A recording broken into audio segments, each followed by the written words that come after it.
Welcome, everyone, to Sunday mornings at the Marxist Library. A quick note before we start, this session is being recorded and will be posted on YouTube with a link to our website, ICSSmarx.org, within the next few days. For a decade and a half, our sessions were held at the Nebel Proctor Marxist Library located in Oakland, California.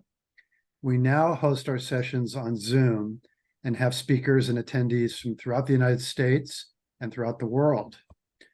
My name is Alan Miller, and I will be hosting this meeting.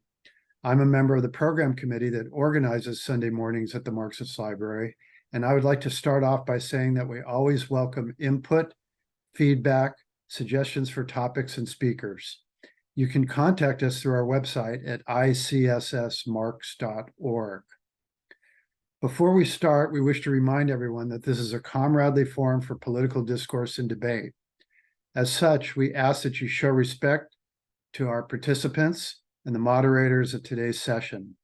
Please note that the opinions expressed are those of the speaker and participants. They do not necessarily represent those of the ICSS or the Marxist Library.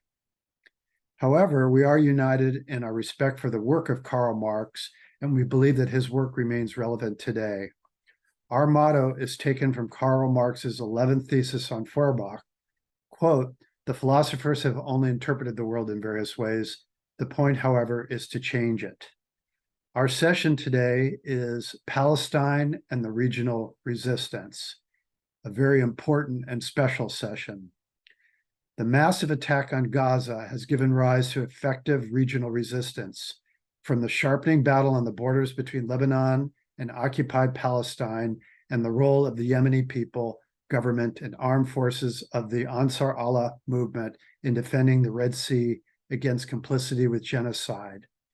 Iran, with its considerable political and technological capabilities, also supports this resistance. You don't hear much about this on the news. It's just a complete blackout, yet it's a critical component of what's going on. And we're very fortunate to have today our speaker, Canada-based Charlotte Cates. Charlotte is the international coordinator of the Samidoun Palestine Prisoner Solidarity Network. She also works with the National Lawyers Guild International and the International Association of Democratic Lawyers. She serves on the standing committee of the International People's Tribunal on US Imperialism. Please join us in welcoming our guest, Charlotte.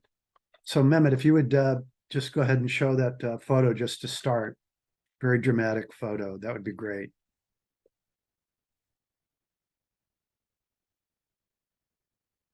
And Charlotte, maybe you can explain what this is before you start. This is really something. Absolutely. Thank you so much, Alan, and thank you so much to the Marxist Library for inviting me to be with you today. It's coming at a short notice, but at a time when this discussion is particularly important. This picture is one of the many, many massive marches, rallies, and protests that take place throughout Yemen every Friday in solidarity with Palestine and recognizing the unity of the Palestinian and Yemeni people in confronting imperialism and Zionism. And these are just mass marches in which literally millions of people throughout the cities and governorates of Yemen spill into the streets in solidarity with Palestine and expressing their unity and commitment to the role that the Yemeni government, armed forces, and people have taken in confronting colonialism in the Red Sea and actually taking material action to confront and stop genocide, actually living up to their responsibility under international law. So when we hear in the media here in the West about the Houthis, this is what they're talking about. They're not talking about the actual Houthis, who are a particular a particular tribe in Yemen, they're talking about a very mass movement of the Yemeni people that are absolutely dedicated to and understand the link between Yemen and Palestine, which isn't something that the AnsarAllah movement developed on its own, but is building upon decades and decades and centuries of unity, of Arab unity, and of mutual identification and commitment to struggle. So we're going to talk a little bit more about Yemen later and the absolutely critical nature of what Yemen's doing in the Red Sea and the way in which it's misportrayed here. But this is just one example. I just want to say these happen every single week, and they happen in every city in Yemen. I mean, particularly in the areas of Yemen that are controlled by the government that is led by the Ansarallah movement versus which is 80% of the population of Yemen. So I just think it's really important to note that like that's 80% of the Yemeni population is in these areas. So when people talk about the internationally recognized government, which is being propped up by Saudi Arabia, essentially via the United States and its allies, they're talking about an entity that, despite this massive military support from Saudi Arabia, the UAE, and the so-called Arab coalition, only governs a very small portion of the Yemeni people. And we're seeing more and more folks from that side, essentially, particularly from the military, joining the masses of the Yemeni people and joining the masses of the Yemeni armed forces on the side of the resistance, on the side of Palestine, and against imperialism. So I'm not sure if we want to keep the screen share on or not, but we will talk a little bit more about Yemen later. But I just do want to say that these images and videos that we see coming out every single week are not only is Yemen contributing one of the most significant military and economic contributions to the resistance to Zionist colonialism and to Zionist genocide, and Zionist and imperialist genocide, to be specific, it's also home to the biggest and broadest popular support for Palestine that we see even anywhere in the Arab nation, anywhere in the region, and anywhere around the world. And that image is just kind of one example of what we're seeing everywhere throughout Yemen on a daily basis. And yeah, exactly. I see there's a comment in the chat that, no wonder they're being bombed. And yeah, this is very much true. This is what the US is trying, and its proxies and partners are trying to erase in Yemen, and are failing to do so, and have been failing to do so for at least the past 10 years.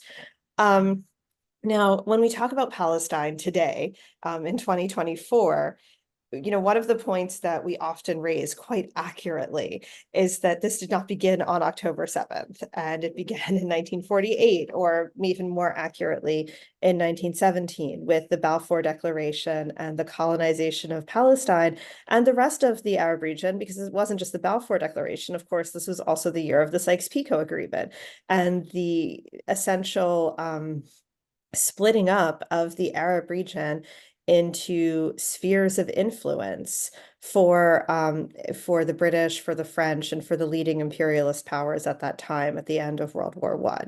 And I mean, given that we're having this discussion in a Marxist context, it's worth noting that one of the reasons, ways that these documents became intimately familiar to the Arab people and the burgeoning Arab national movements at the beginning of the 20th century, or the early 20th century, it was that they were released by the Bolsheviks after they had come to power in the Great Russian Revolution of 1917.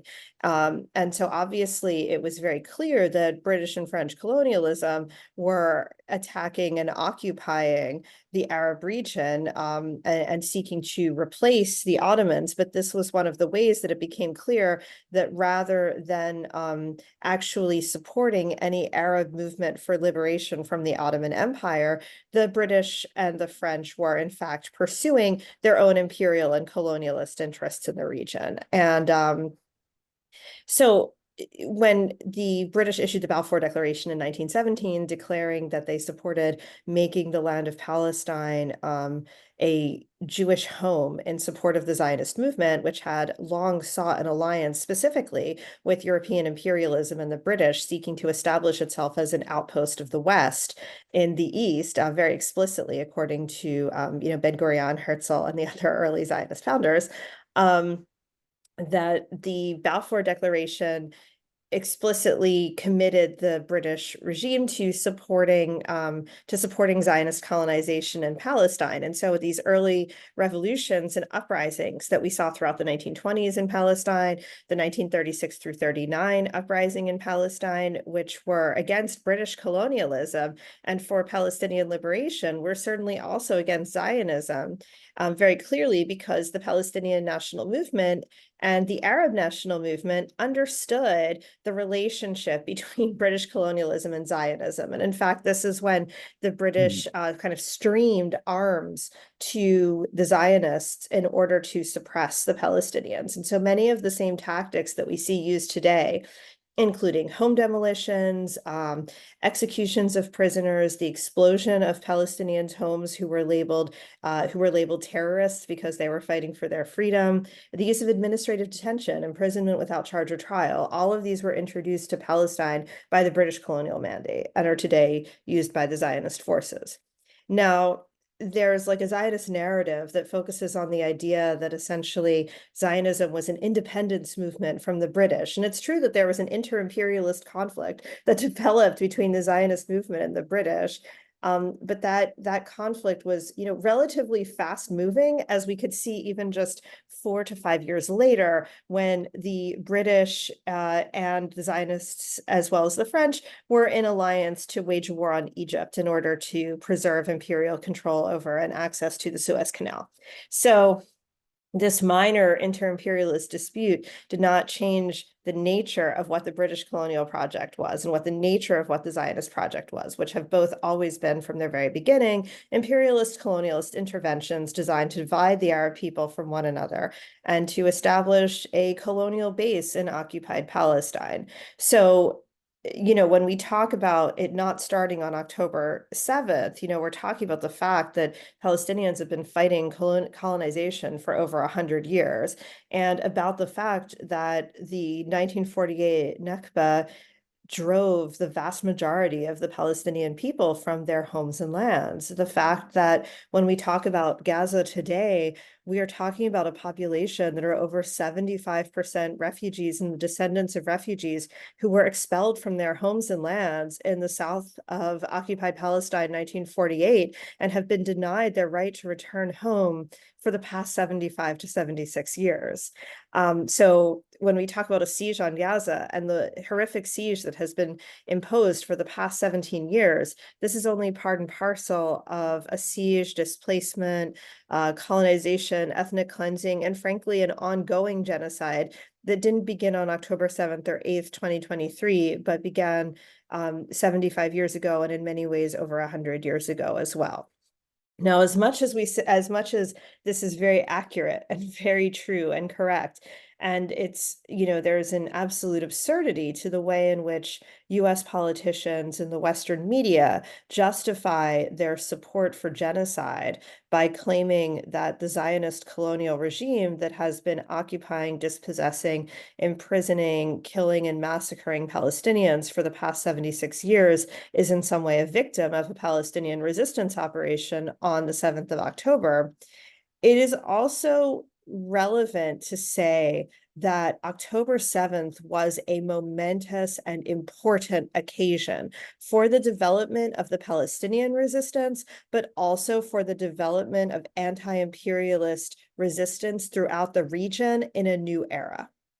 When we think, and the picture, there is a document that has been released by Hamas, the Palestinian Islamic resistance movement, and it's called Al-Aqsa Flood, Our Narrative. I'm happy to provide it. It's widely available on the internet. It's been translated by the movement from Arabic into English, French, and Spanish, and it's worth downloading and reading, because the narrative of October 7th that we see in the Western media is nothing short of an atrocious lie and an atrocity tale that is taking what is really a heroic example of an indigenous people's resistance fighting against one of the most massively backed imperialist projects in the region and achieving significant military goals, and attempting to completely misportray this without evidence of any kind whatsoever as some sort of incomprehensible and savage barbarism. And of course, in that context, it has everything in common with what we are used to seeing from imperialist propaganda against colonized peoples and movements rising up to obtain their liberation. And we've seen essentially the same kind of propaganda directed against every movement, people, government, and nation that has taken material action in order to liberate their land and people from the ravages of imperialism. And so we're certainly seeing that today regarding October 7th. But what October 7th actually was a military action by the Palestinian resistance led by the Al-Qassam brigades, the armed wing of Hamas, the Islamic resistance movement in Palestine.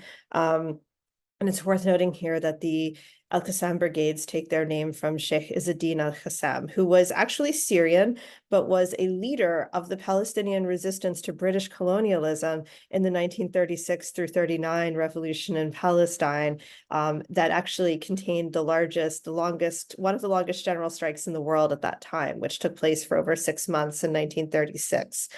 Palestinian revolutionary, leftist, struggler, and writer Ghassan Kanafani did a study on the 1936 through 39 revolution in Palestine. And so if you'd like to know more about Izzeddin al-Qassam himself and his political legacy, it's really worth reading Kanafani on the 1936 through 39 revolt in Palestine. So that being said, the Izzeddin al-Qassam brigades led this operation, which included going to and destroying the Erez crossing and the Israeli intelligence. Sorry, I'm using a Mac and it puts up those thumbs up when I make a gesture. The Israeli intelligence operation at the Erez crossing between the Zionist-controlled areas of occupied Palestine and Gaza. And they were able to obtain that intelligence information, find out about the system of espionage and collaboration that existed in Gaza, strike a blow against it, and destroy that system fundamentally at the Erez crossing. They further engaged in a planned military attack on the main military bases that were used as the headquarters for what the Israeli occupation forces call the Gaza Battalion. And so those were the main targets. They absolutely did take captives. They continue to hold captives. The reason why the resistance takes captives is because it's been proven time and time again throughout Palestinian history that the only effective way to secure the release of the currently over 9,000 Palestinian political prisoners in Zionist jails, particularly those who are among the leadership of the resistance and who have long sentences, is to engage in a prisoner exchange. In fact, many of the leaders of the revolutionary movement today in Palestine are those who were freed through prisoner exchanges, including Yahya Sinwar, the leader of Hamas in Gaza, including Ziad Nakheila, the General Secretary of Islamic Jihad, and many other Palestinian leaders. And so if we look back to 2011, for example, in order to release one Zionist soldier, Gilad Shalit, who had been captured by the resistance, there was an exchange of over 1,000 Palestinian political prisoners to achieve that liberation. If we go to 1985, we can see in an exchange that was conducted with the Popular Front for the Liberation of Palestine General Command in Lebanon at that time. Once again, well over 1,000 Palestinian leaders, including prominent leaders of the entire resistance movement, were liberated in that prisoner exchange. And this has been the only essentially effective way of releasing the Palestinian prisoners with long sentences. It is not an accident that the massive prisoner exchange in 1985 came only a few years before the development of, what is often called the First Intifada, the great mass popular intifada that arose in December 1987, with an initial spark in Gaza that spread throughout, particularly Gaza and the West Bank of Jerusalem. That this happened in many ways because many of the most effective leaders of the Palestinian people and their resistance had been liberated through a prisoner exchange. And so time and time again, the lesson that the resistance has learned is that it is absolutely necessary to exchange prisoners. There's no other effective way of releasing the prisoners except to conduct an exchange. So the fact is that, for all of the stated concern about the so-called Israeli hostages, every single one of them could have been freed by the evening of October 7th or the morning of October 8th. If the Zionist regime was willing to conduct a prisoner exchange and release the hostages it has been holding that belong to the Palestinian people, because the entire goal of holding captives is simply and only to free the Palestinian prisoners. And this also indicates why the Palestinian prisoners, or the role that the Palestinian prisoners have in the Palestinian resistance as a whole. This is not a side or ancillary issue, but one that is so central that the Palestinian people and their resistance are willing to pay such a heavy price and not give in to this genocidal bombing and destruction in order to continue to secure the liberation of their prisoners.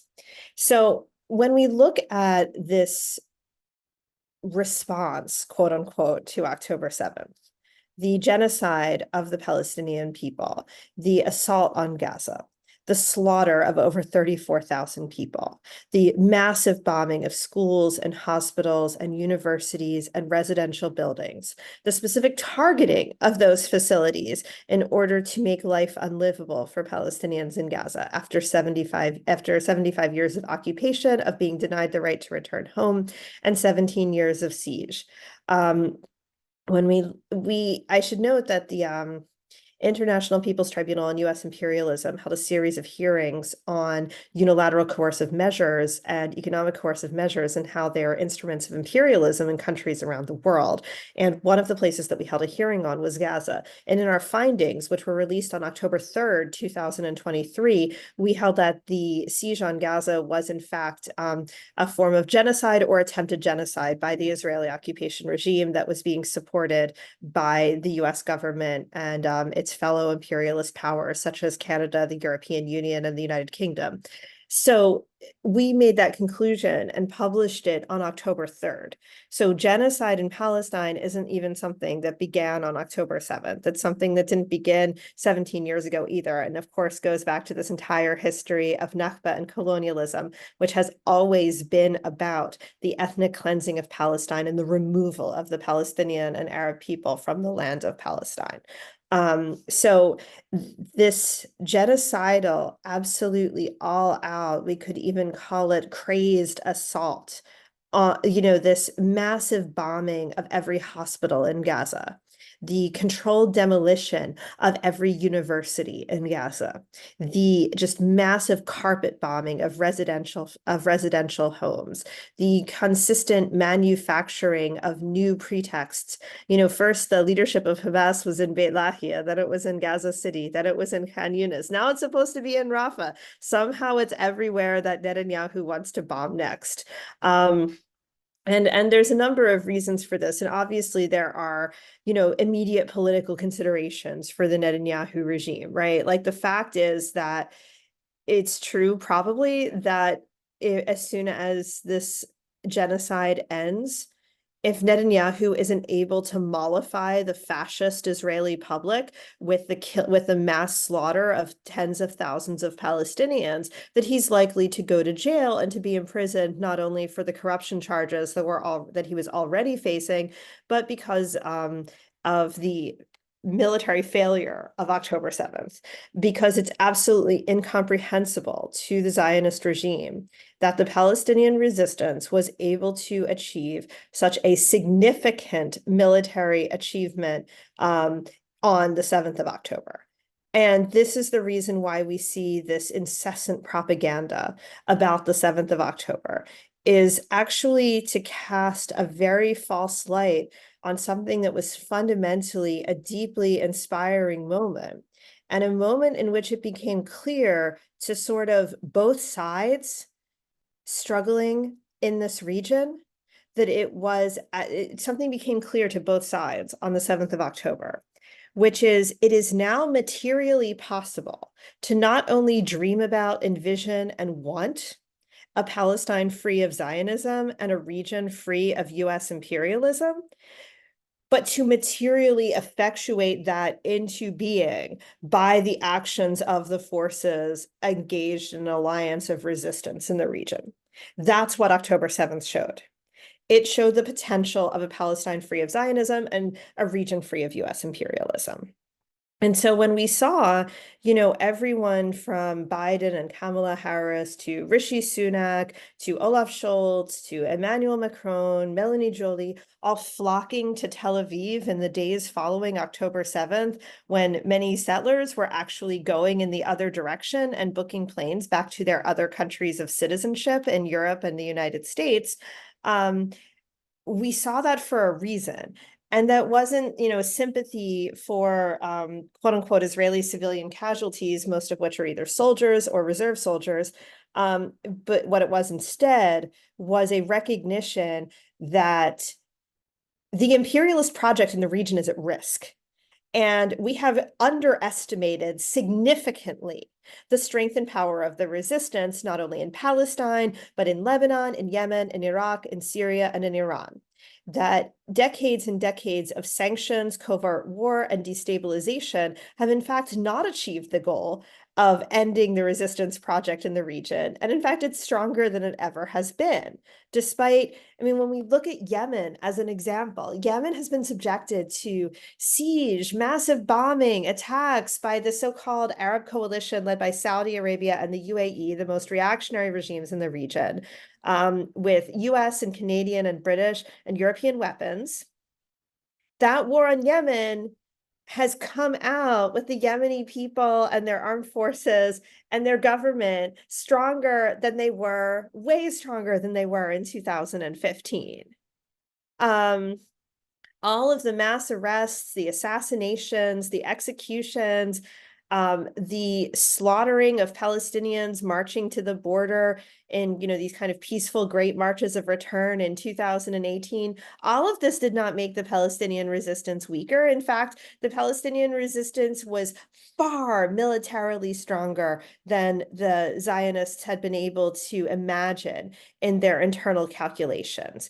And so there really was a panicked response by the Zionists and by the imperialists to October 7th. It's just that that panicked response was not taking place because of their horror at the fact that people had risen up. It was taking place because of their horror that it was an actual realizable potential that they would lose their grip on and control over the area, its people, and its resources. So October 7th was a meaningful fact. And so when we see this genocide that is being waged against the Palestinian people today, and we say, why does the United States not do anything to stop it? Why don't they even, condition aid? Why don't they, even Bush or Reagan or previous US officials tried to put some kind of controls on the Israeli occupation regime when they were doing things that were too genocidal and too fascist in an open and apparent way. It's because these forces view right now that the future of imperialism and of US control and domination and hegemony in the region can only be achieved through a mass genocide against the Palestinian people in Gaza, that's what's necessary to teach a lesson to the people and the resistance that they cradle and welcome and have birthed from among them. That's the project that the United States is involved in. It isn't a failure to control Netanyahu. It is a complete and total complicity and genocide as an attempt to carry out this in an attempt to carry out the same attack on the Palestinian people. The US is part and parcel of this genocide. The US views the maintenance of the Israeli occupation regime as the so-called Jewish state in Palestine as the outpost of the West and the East. You know, these symbolic things like the Israelis competing in Eurovision and the European Football League and things like that, they might seem kind of like minor points or just kind of snark, but they're actually really meaningful because they actually reflect where the Zionist regime falls on the geopolitical map of the world, which is part and parcel of the imperialist project and an incredibly important part of the imperialist project. So when we're seeing this genocide that's taking place now, it's the continuing genocide that's been taking place since 1948. And it's been given the full green light by the United States and its imperialist allies to continue this massive assault. And the only thing that is pushing the United States effectively in order to, there are two things that are pushing the United States a little bit on this issue. One of those is the regional resistance, which we're going to talk about, which is making clear that the cost of this genocide is going to be greater for the United States than its continuing participation in it. And the second is the movement that's happening in the United States, in which at least, Biden and his fellow Democratic officials are facing severe pressure from their own base. So if they are, like Netanyahu, at all interested in their own political future, they should have some calculations to make regarding how much they continue to participate in, fund, and arm this genocide. Because it's very clear that a growing number of people who have pretty reliably voted for the Democratic Party are refusing to do so, so long as the genocide heirs remain in charge of the party and at the top of its presidential ticket. So when we talk about this relationship of forces in the region, it's interesting because if we go back to the strategy for the liberation of Palestine, which was written and released by the Popular Front for the Liberation of Palestine in 1969, we see a very clear analysis of the friends and enemies of the Palestinian people and the Palestinian Revolution. And among the friends of the Palestinian Revolution were all of the revolutionary Arab forces, and among the enemies of the Palestinian Revolution were the reactionary Arab regimes. And in addition to Zionism and the Israeli occupation so-called state, also, of course, at the head of this project was imperialism, principally led by the United States. Now, that is just as true today as it was in 1969. And if there was any confusion about this point, I think it's been clarified very viscerally since October 7th, 2023. The role of imperialism in occupied Palestine and the role of revolutionary and reactionary forces in the region. And the one thing that has changed, perhaps, is how we consider and assess and who and what those revolutionary and reactionary forces in the region are. The reactionary forces have in many ways remained the same. But after the Camp David Agreement of 1979, which essentially took Egypt out of the equation and was aimed to do so, where Egypt had been a massive and major bulwark against Zionism and imperialism in the region. The Camp David Agreement essentially sought to take Egypt out of the picture. Of course, at the same time, what we saw was the Iranian Revolution. And the Iranian Revolution opened up a new space of confrontation with US imperialism. And it was a new space of confrontation that in many ways is part of the reason why many of the forces that we see today leading the resistance are Islamic forces. And that includes in Palestine and Lebanon and Yemen, and elsewhere. That doesn't mean that they're not aligned with traditional kind of communist and Marxist-Leninist revolutionary forces. It's certainly the case in Palestine. It's the case elsewhere in the region as well.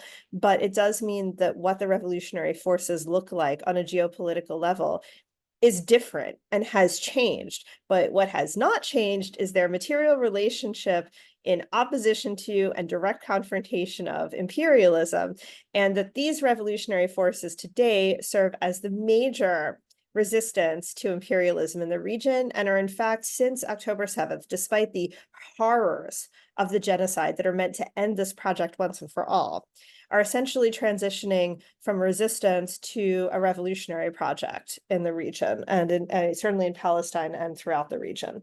So today, obviously, we can see the absolute horrors of the genocide that is being carried out by the Zionist regime and armed and funded by the United States and its imperialist allies, Britain, France, Germany. Germany's arms exports to the Zionist regime have shot up 10 times since October 7th, and that has been combined with a massive escalation of repression. It's worth noting that Germany has the largest Palestinian community in Europe, most of whom are refugees who have been denied their right to return home. And that Germany has not only banned literally hundreds of events for Palestine, the organization that I represent, Samidoun Palestinian Prisoner Solidarity Network, we were officially banned in Germany in November of last year, and this was announced with a great amount of fanfare. And this is just kind of like one example of, I mean, with our members' homes getting raided, their items taken, their computers and devices seized, people being fired for their jobs. There's a real fascist development in Germany that is worth noting, that is part and parcel of this, that comes hand in hand with two things. And I don't want to diverge too much, but it's both this extreme imperialist alignment with the Zionist project in Palestine, but is also part of the willingness of the German government to allow their energy pipeline to be blown up by the United States. It's about reformatting, reorienting the concept of anti-Semitism in Germany to being something that's aligned with Nazism, to being something that is an external and imported threat brought by Palestinians, Muslims, and Arabs, and that therefore can justify the ongoing alignment with extreme neo-Nazi and far-right forces in Ukraine and throughout the east of Europe.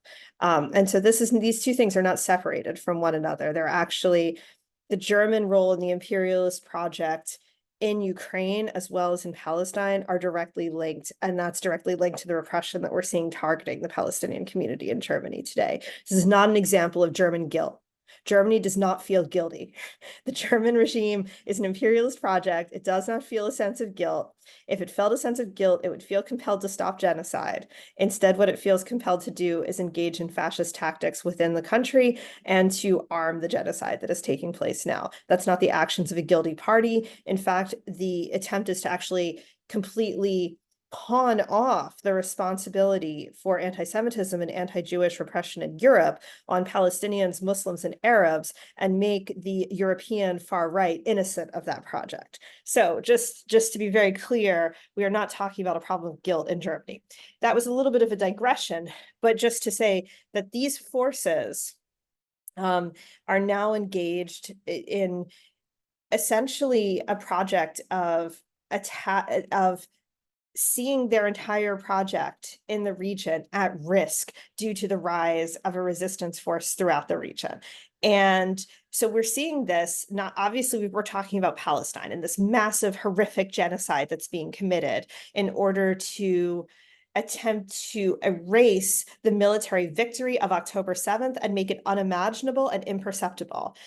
We are also seeing, of course, this is not the only part of the story that's happening in the region. We are seeing in the north of Palestine, where Hezbollah and the Lebanese resistance, which won the south of Lebanon's liberation from Zionist occupation in 2000, and once again repelled Zionist forces in 2006, despite massive bombing, the so-called Dahia Doctrine, which is what we're seeing take place in Gaza in even larger scale, being used against the people of the south of Lebanon for welcoming, supporting, and cradling the resistance led by Hezbollah. So what we're seeing right now, and this is something that's going very unreported in the West, is that the north of Palestine, some of its military bases and settlements have essentially been cleared out by the ongoing resistance operations of Hezbollah, which aim, of course, to liberate these ongoing areas of Lebanese land, such as Shibah Farms and Kfar Saba, which continue to be occupied, Kfar Shuba, sorry, which continue to be occupied by the Zionist regime, but also to bring an end to the genocide. And so when you hear about like, oh, is the Israeli occupation forces going to invade Lebanon and threaten Lebanon? They certainly want to threaten Lebanon. But the fact is that Hezbollah and the Lebanese resistance have acquired a state of military development that it is not really possible at this moment to carry out the genocide in the same way that they are doing in Gaza. And so they are not able to, if they were able to do it, they would. They're not able to do it, and that's why they're not. And so, but what we are seeing on the northern border of occupied Palestine is actually extremely significant. We're seeing military bases emptied out. We're seeing settlements emptied out. We're seeing settlers complaining to the Netanyahu government that they can't go back to their settlements in the north of Palestine because they're in danger from Hezbollah. And of course, demanding more war and more attacks and whatnot. This is a significant material contribution to ending the genocide that is taking place in Palestine. And it is also defending Lebanon from itself being the next target of the genocidal forces. And of course, as we spoke about earlier, Yemen is one of the other significant, very significant points of confrontation in the region. And what Yemen is doing is essentially saying it's decolonizing the Red Sea and taking advantage of its geographic position and its rights as a people and as a nation to actually live up to their obligations under international law. One of the only forces to do so, one of the only governments to do so, even if the US and its allies won't recognize it as the government, and actually taking material action to stop genocide by blocking these ships going to supply the occupation ports through the Red Sea and saying, this is not an available source for you. You've got to end the genocide. You've got to end the siege on Gaza.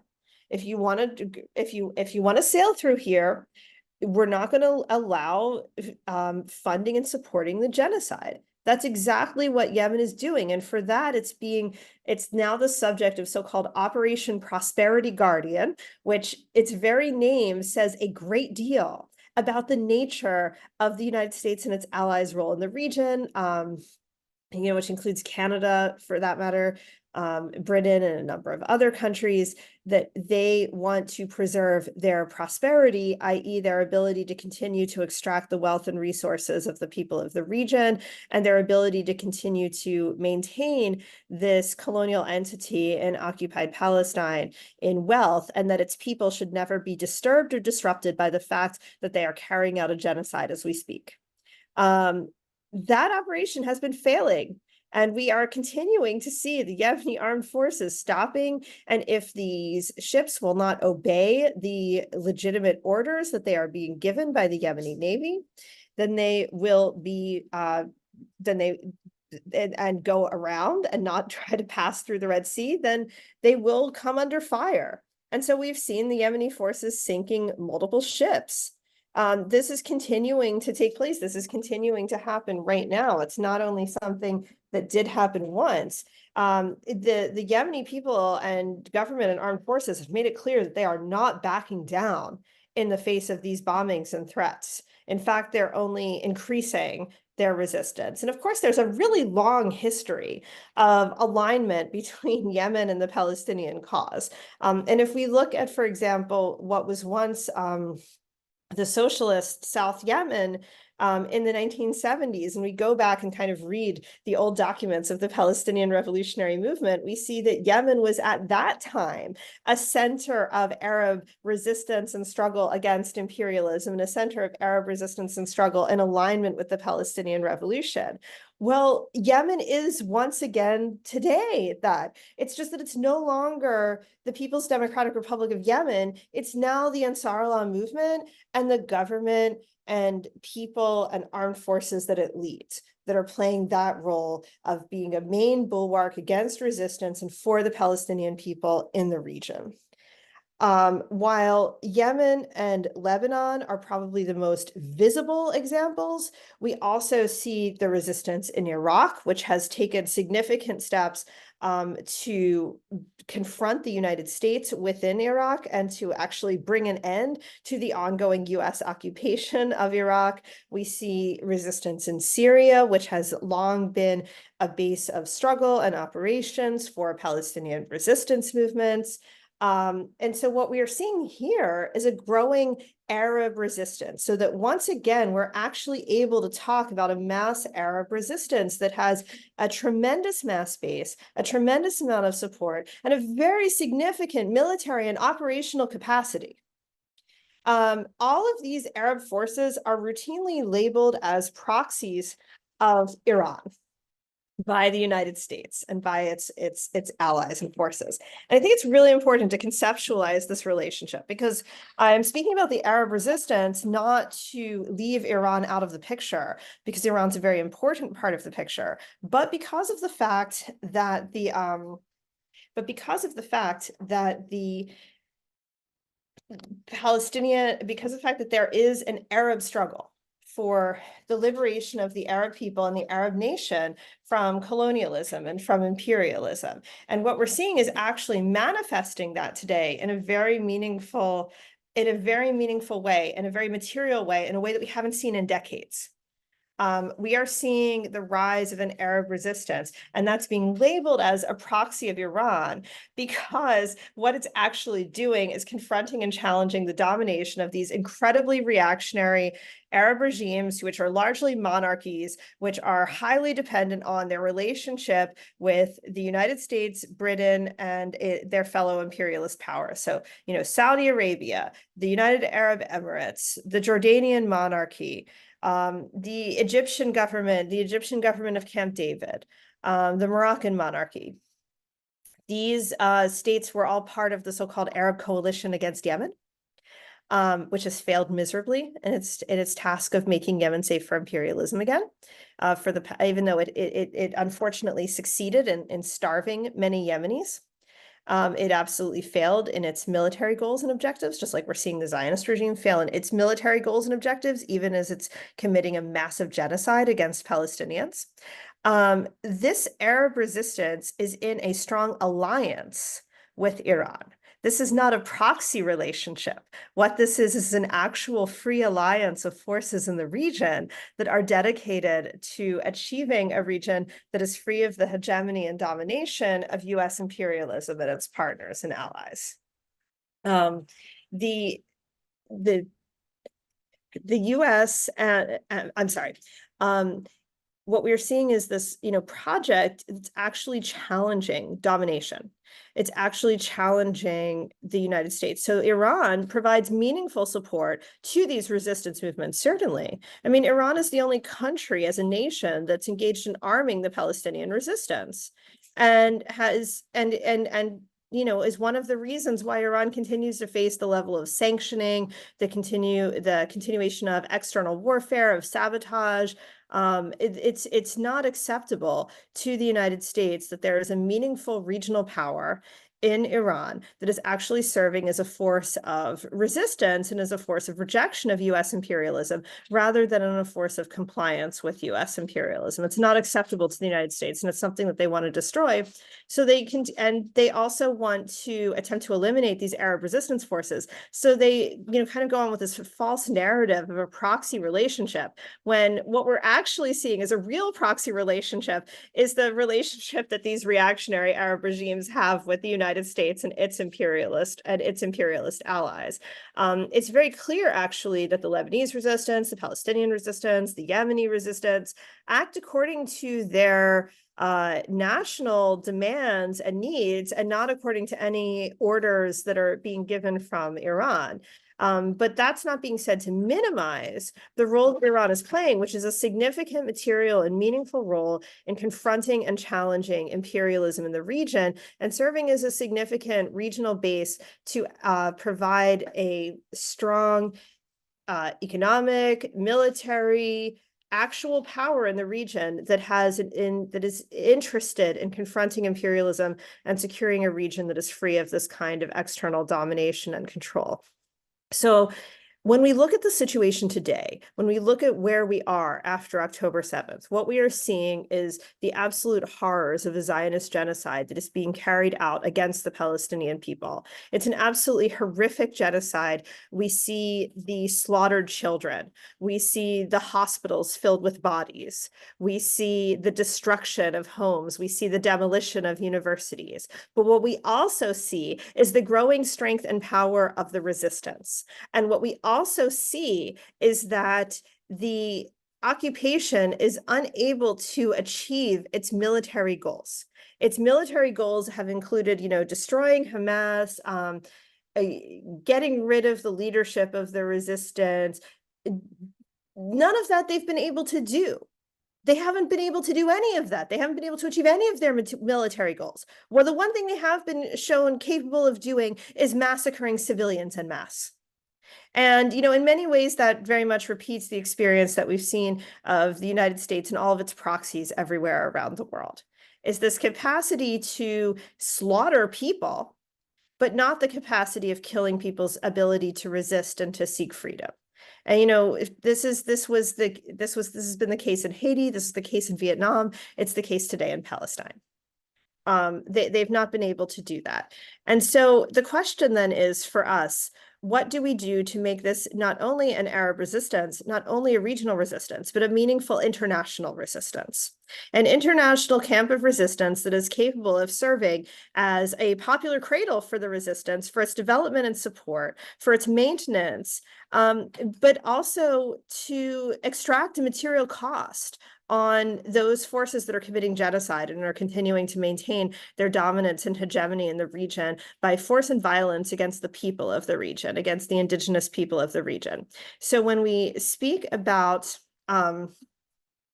boycott and tactics like this, there is now a material, meaningful example of the boycott movement in the world, and that is Yemen.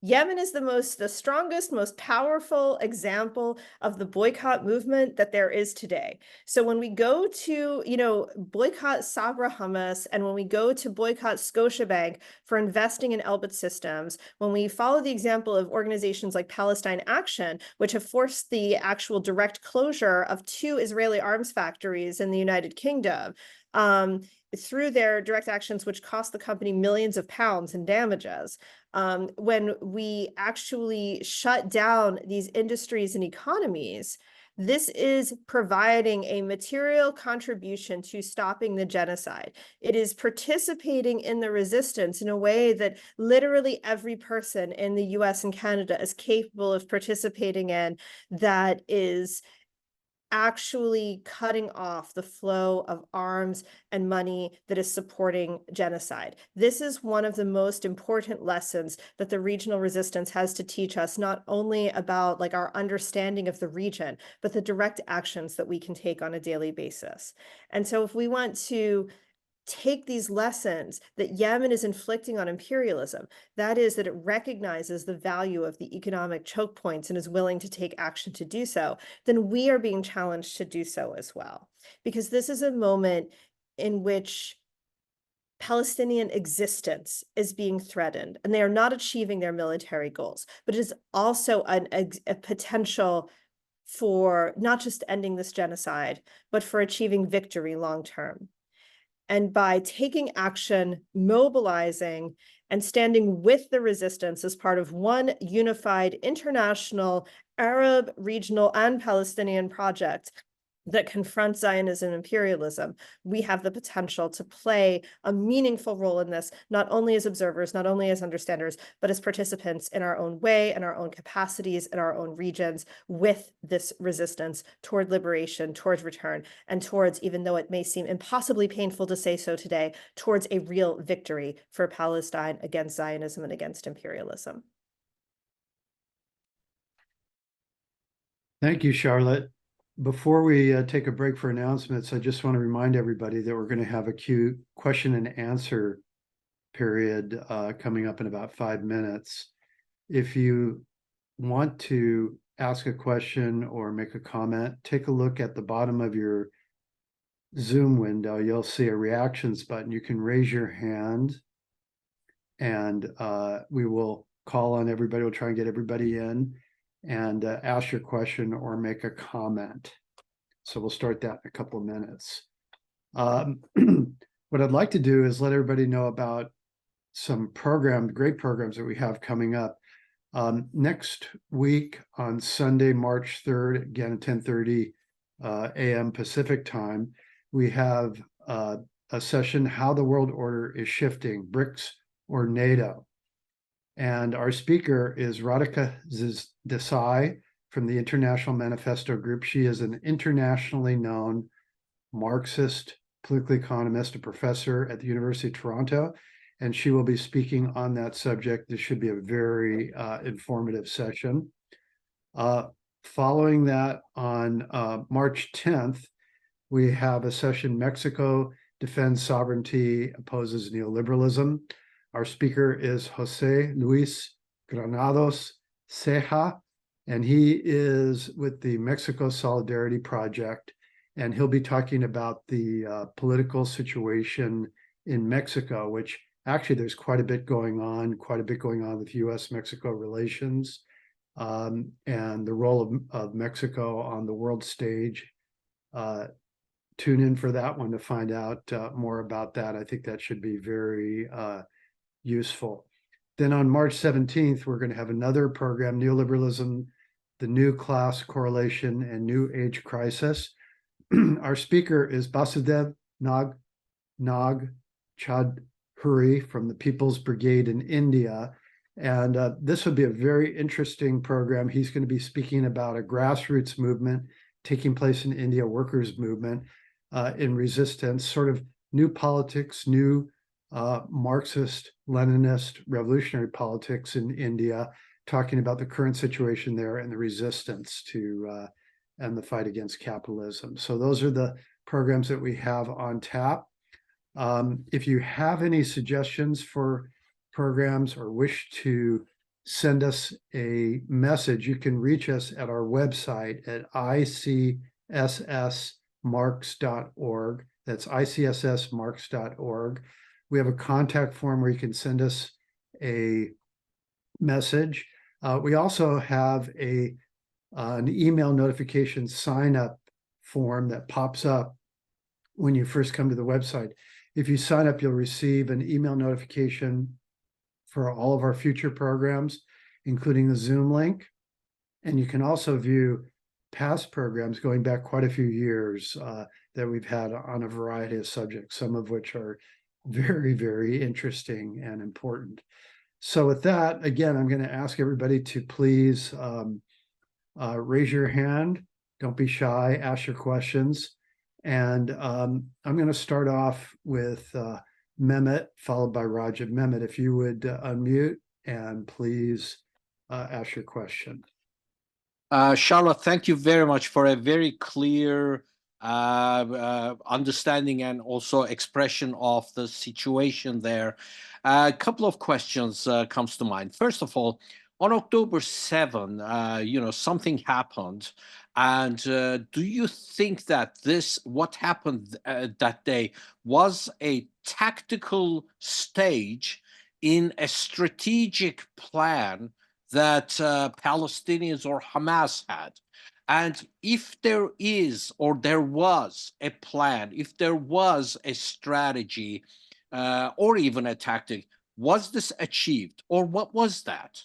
Are we seeing, that's what I'm understanding from your approach, is that there is something happening, and that this may lead to this, it has the potential to lead into a broader resistance to imperialism, which we all hope. I hope if you can please go into that one. What was the target and what was achieved, and if that was. Second thing is that when we are talking about the Arab unity, or even looking at it from the Hamas's perspective as a religious organization, there are many forces that are tied to imperialism, that pretend to be on the Palestinian side. Turkey is one. Just recently, Turkey had huge, massive demonstration against Israel with the organization of the Erdogan's government. But then few people opened a banner saying that stop all trade with Israel. And immediately they were forcefully, violently taken down, because every day, every week, 5 ships leave Turkey to bring supplies to the Israeli army and also vegetables to the Israeli society. Turkey is one of the the biggest countries that do trade with Israel, but Turkey won't stop that. If they did, it will be. So I'm assuming that the other Arab countries are like that. So are we really hopeful that something will come out of this and the Arab world will cut their ties with imperialism to stand against Israel? Thank you.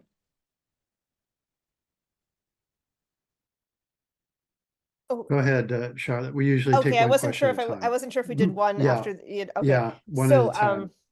okay, great. So in terms of the strategy of October 7th and why the Palestinian resistance carried out this action, it's very clear that they had several goals in which they, were carrying out this, you know, sometimes the Filipino revolutionary movement refers to themselves as being on the strategic defensive, but carrying out a tactical offensive when they do a military operation. And it was interesting because, on just like a little anecdote, on October 8th, when we had our first local action here, we were kind of having a discussion with the Filipino comrades about whether we were talking about a move to a strategic stalemate, and that whether this was what had happened or not. And it's I will say it's not exactly it's hard to assess whether we've moved to a strategic stalemate, although I think geopolitically we're certainly seeing a lot more of that. Although at the same time, we are seeing this tremendous and horrific genocide being carried out against the Palestinian people, and kind of what is meant to be a project that is meant to make sure that that isn't achieved, right? Like, that, to make sure that's not achieved by carrying out these massive massacres against Palestinians. And of course, this is, part and parcel of the Zionist orientation, and it has been from the very beginning. But it is certainly a major tactical offensive, perhaps one that recognizes that it has reached a different strategic level of the battle, given the balance of regional forces and the growing emergence of a multipolar or pluripolar world. And Hamas certainly saw as its goals attacking and addressing the capacity of the Israeli intelligence forces that had maintained networks of collaborators and maintained networks of surveillance against the Palestinian resistance in Gaza, and taking that out of operation. They also saw the importance of taking captives in order to secure the release of Palestinian prisoners, particularly with a focus on taking military captives that would be high value to the occupation in order to secure a release. I mean, of course, it is worth noting, and we can get into this in more detail, that the Israelis have what's called the Hannibal Directive, which enables them to essentially kill Zionists that are captured rather than exchanging them, and that this was a directive that was actually put into force after what was called the Jibril Agreement, or the 1985 prisoner exchange. So the nature of that Zionist that particular Zionist tactic actually comes from trying to avoid this kind of prisoner exchange, in which those Palestinian prisoners that are particularly strong leaders of the resistance are able to achieve their release by the resistance. And they were certainly able to achieve those goals regarding the Gaza battalion, regarding soldiers who knew Gaza on the ground, regarding commanders who did so, removing them from the battle, taking the intelligence information, distributing it to those who were affected by the intelligence information, making sure that there is not an effective network of collaborators or surveillance in Gaza right now, despite the genocide. Those are things that were happened because of October 7th. and the internal situation in Gaza, the genocide would be much worse if they hadn't been able to achieve that. So that is something that's actually, like, particularly the intelligence aspect of things. Right now, the Zionists really don't have an intelligence eye on Gaza that is meaningful, and that's something that was achieved through the military action of October 7th. And I think they certainly saw this as a major tactical offensive in order to say that this is not we're not going to be willing to live with the siege anymore, and that we have not in fact abandoned our aspirations for all of Palestine. Now there have always been, I mean, Hamas is a mass movement of the Palestinian people. In much the same way that we might think about Fatah as a mass movement of the Palestinian people, but in the 1970s, not in the era of the Palestinian Authority, but in the era when it was a revolutionary movement. And that means that there are always going to be different trends within the movement that, while they're unified on the liberation of Palestine, perhaps do not share the same full understanding of imperialism as one another. And so what we are seeing, though, from the military forces, from the Al-Qassam brigades, is not a reliance on Turkey or Qatar, for example, but a clear alignment with the resistance forces in the region. And this has always been a struggle in the Palestinian movement. It's not something, it was when we talk about, like, for example, Fatah in the 1970s going to Saudi Arabia and seeking support back then. It's not, and of course, this is before selling out. This is before the Palestinian Authority. This is before all of that. But this attempt to seek support from regional forces that are still fundamentally aligned with imperialism or members of NATO, like Turkey are. And certainly we're seeing that contradiction develop in a number of ways. I mean, after all, Saleh Aruri, who was one of the leaders of Hamas, who was assassinated in the south of Lebanon during this battle, was, I mean, deliberately assassinated as an individual, not kind of as part of a general attack. Um, he had been asked to leave the country by both Qatar and Turkey before he had gone to Lebanon. And so these were attempts to essentially control the future direction of Hamas by these states through their relationship with the United States. And it's worth noting that they failed. And, certainly we can expect the Turkish government and the Qatari government to try to put pressure on Hamas to make an agreement that doesn't meet their goals. And that the leadership of Hamas is in a very challenging position because they are also facing an active and ongoing genocide. And but it's also very clear, and this is very clear in the statements that we see of Abu Ubaidah, the spokesperson of Al-Qassam brigades. This is very clear in the statements that are given kind of on a daily basis, almost daily basis, by Osama Hamdan, who is the press spokesperson for Hamas in Lebanon and holds kind of daily press briefings on the situation, or semi-weekly. That there's a very clear alignment with the forces of resistance in the region, and that alignment with the forces of resistance in the region is now the main line of the Palestinian National Liberation Movement across the board. Because of course it's not just Hamas, there's also the Islamic Jihad movement, the Popular Front for Liberation of Palestine, the Democratic Front for the Liberation of Palestine, etc. And the Islamic Jihad movement in particular is playing a very meaningful role in the military battle and in the confrontation, and also did on the 7th of October. And this is very important because while it might not necessarily be obvious from the name of the movement, but that's also an interesting story. The Palestinian Islamic Jihad movement is very clear on the issues of imperialism, on the forces of resistance in the region, and on commitment to opposing the United States and its allies in the region as well. And yes, you're Okay, absolutely right about the Turkish trade, and that this is also, we're also seeing this, for example, where there's an attempt to create a land bridge, but through the Arab reactionary regimes to replace the trade that's going through the Red Sea. So you're absolutely right about the ongoing Turkish trade, and full solidarity with the movement in Turkey that is standing firmly with the Palestinian people and actually trying to impose this boycott there as well. Thank you very much. Okay, next is Raj, followed by Richard Wright. So Raj, please go Okay. ahead, unmute. Thank you, Charlotte. Very well articulated presentation. I learned a lot from it. But I wanted to ask you two questions. They're kind of interrelated. So South Lebanon used to be a socialist country years ago, I mean, decades ago. And now the Houthis or AnsarAllah movement is also based in the south.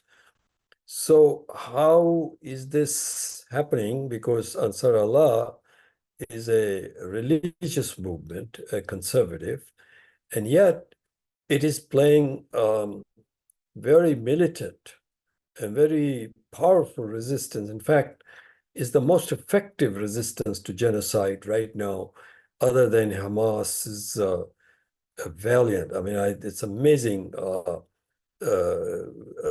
resilience that Hamas shown.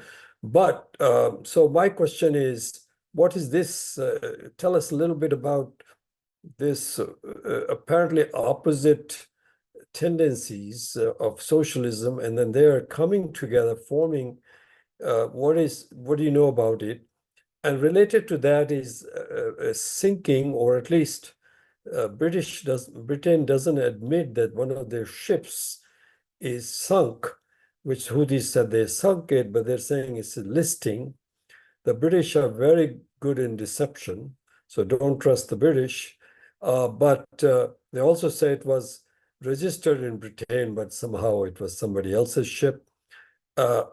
Is it a Navy ship? And it's a very significant thing that has happened. And what's behind that? And the two questions are kind of connected. So if you can elaborate on this situation. And oh yeah, one more thing is that if Hezbollah and others don't join it, and Israel keeps on continuing the genocide, it can succeed in killing and driving out the Palestinians. So something's got to give here.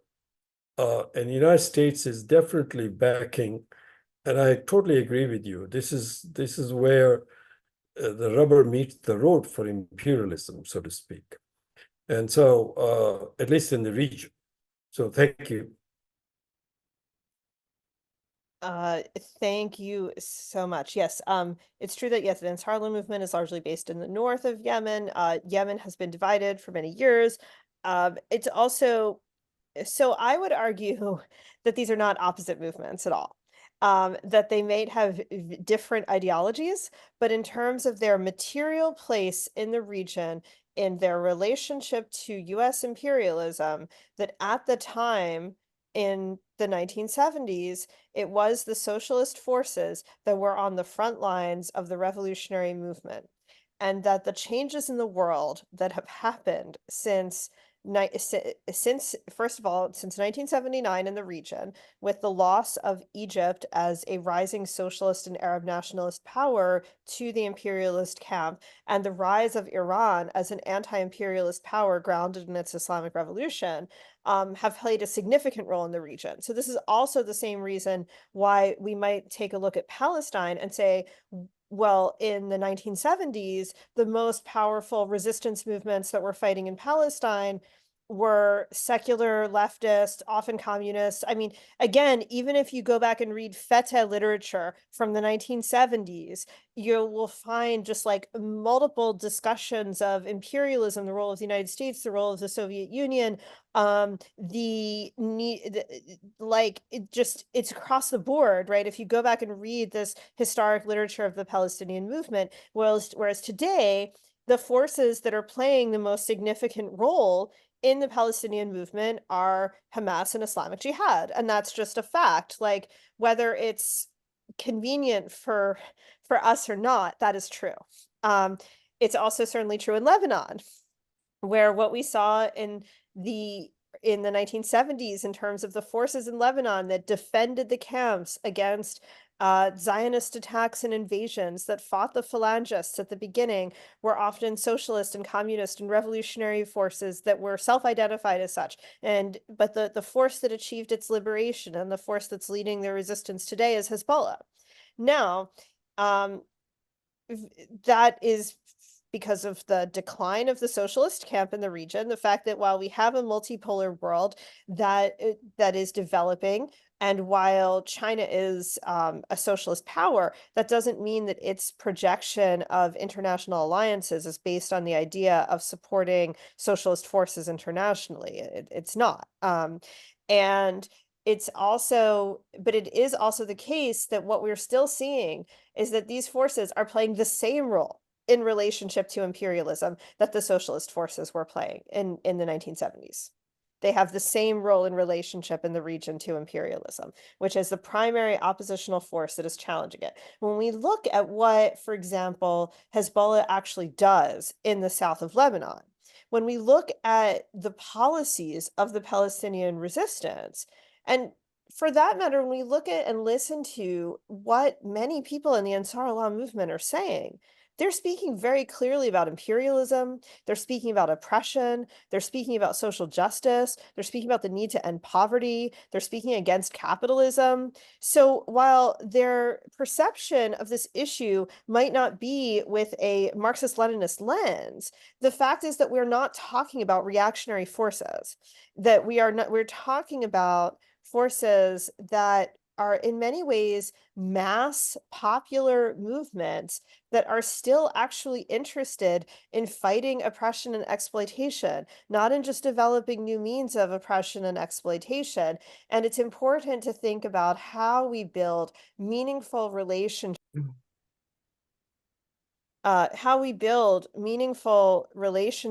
and alliances that recognize the role of these forces in the world that exists today, and that also sees these forces as, in many ways, self-consciously, intentionally anti-imperialist and even socialist forces. And the only way that we can actually seek to pursue that path of development is by breaking this absolute brutal stranglehold of imperialism on the region. And that's the only way to make it possible for any of these nations to meaningfully pursue socialist development, is if they're not just being constantly kind of strangled in their beds by sanctions and bombing and attacks. And these are the forces that are absolutely materially on the front lines doing so. And they have tremendous popular anti-imperialist and even anti-capitalist content that is also dedicated to fighting oppression. And so I wouldn't consider these forces to be against the socialist forces of the past, but an adaptation to the geopolitical realities that exist, and an absolutely essential part and the front lines of anti-imperialist and indeed socialist struggle that are taking place today. So, second part of my question is about the British ship. Oh, yes. Sorry.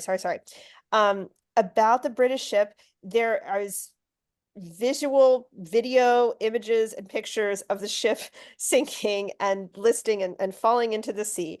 And what we've been seeing constantly, for example, when they seized the Galaxy Leader, first, the Israelis tried to say that, like, it's not our ship, we had nothing to do with it. And then it was exposed that, oh, actually the company is, in fact, it's actually it's owned by an Israeli company. I mean, what we also often see is this process of flagging ships with different countries' flags when they're actually owned by companies in the US, in Britain, in the Zionist regime, etc.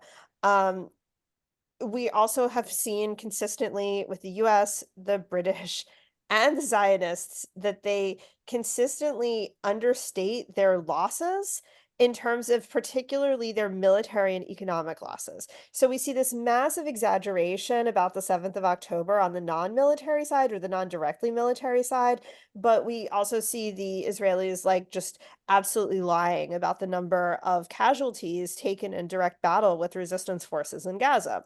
And I think we're seeing the same thing with the US and Britain, is that we keep seeing them making these announcements about how, oh, the ship sinking is an environmental crisis that's being created by the Houthis.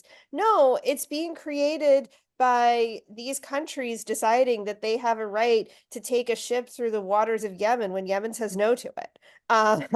And that's who's creating this environmental crisis. So there is this ship. It has been, it I believe was a commercial ship or a ship that wasn't a military ship. They did hit military ships, but they haven't been sunk. As far as I understand it, they have hit military ships. But every single time there are even recordings of these messages that they play. They're like, we're telling you to turn around, we're telling you to turn around. And if you look at kind of ship manifests, which are available online on sites like Marine Tracker and Vessel Finder, you'll actually see that basically ships that are not from the US, UK, or the Zionists are putting in their manifests no US, UK, Israel involvement. And you know, that's just a very meaningful way in which the Yemenis are actively decolonizing the Red Sea for the first time in a long time.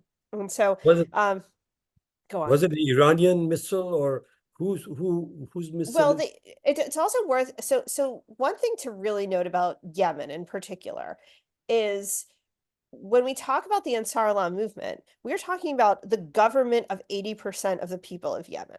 Okay, so when people leave the military forces of the so-called internationally recognized government, they keep their same military rank. Like they are running the armed forces of 80% of the people of Yemen. So like any other, so they have the capacities of a national military, even a national military that's been subjected to sanctions. So, you know, certainly they've traded with Iran and other countries, but what we're not talking about a resistance movement here that is outside the government and is operating as a non-state actor in the sense that we would normally understand that. We're talking about what's the actual state of Yemen that just isn't being recognized by the imperialist powers and the reactionary Arab regimes. Thank you.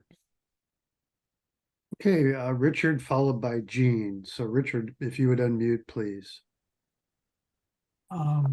First off, let me just say that with such short notice and with no PowerPoints, that was a very nice presentation. And I hate to see it if you did have a PowerPoint. It's kind of scary. Pardon me, I've got crud and I've got all kinds of crap in my throat, so I'm a little broken up. My question has to do with you mentioned pretty much Gaza, and in here in this country, I mean, one of the things that strikes me about the U.S. media is that they keep talking about it's Israel versus Hamas.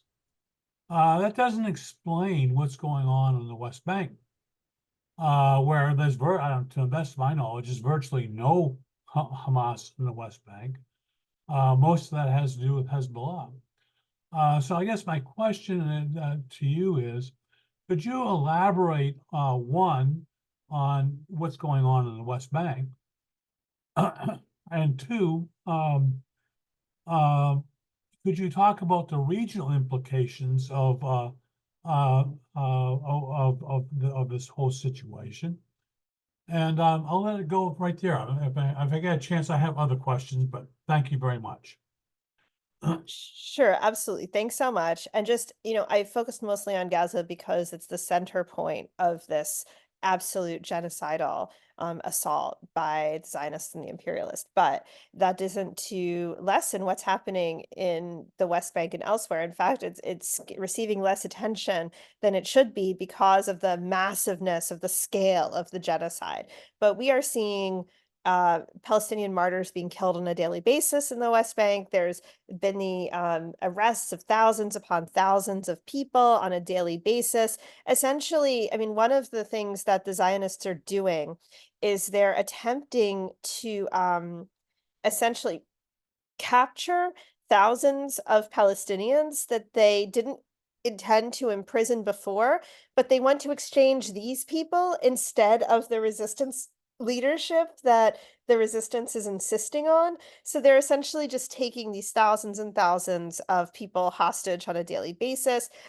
Of course, we're seeing the ongoing expansion of settlements, the open support for settler violence in the West Bank. So settlers going on and engaging in pogroms against the Palestinian people in various villages, you know, from killing and attacking people to burning olive trees, destroying homes.